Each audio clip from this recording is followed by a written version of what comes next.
It does feel like at this point, McLaren are the only ones capable of beating McLaren. And what I mean by that is, how much did they learn from last season and the way things panned out in the latter stages when there was opportunity potentially for Lando Norris to actually mount a real challenge on Max Verstappen for the World Drivers' Championship versus continually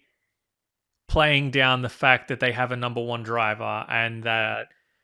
things are always 50-50 between their two drivers. Because if Oscar Piastri manages to win again in Miami,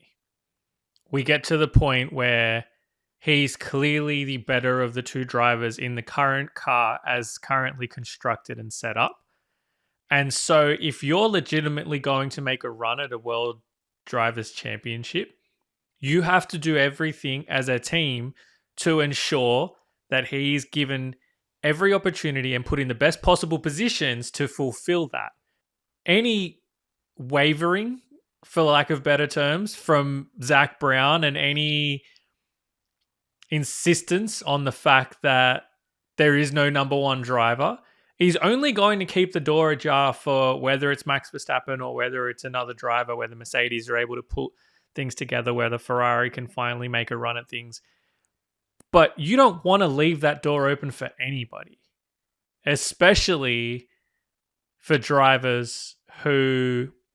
have been there, done that with teams who understand what's at stake and how to maximize opportunities when they do arise. So I think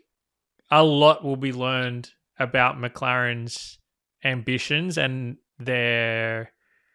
dedication to potentially one driver or another at the end of this Miami weekend, depending on how it all pans out. Because if Lando wins and reclaims top spot in the Drivers' Championship, I would fully anticipate that they continue this, there is no number one driver, everyone is treated equally. If Piastri wins again in dominant fashion, and let's say wins the sprint as well,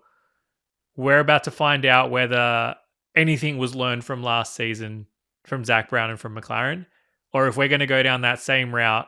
and that door's going to get left ajar and question marks are just going to continually be asked about whether that team actually knows what they're doing when given the opportunity to go for a world title.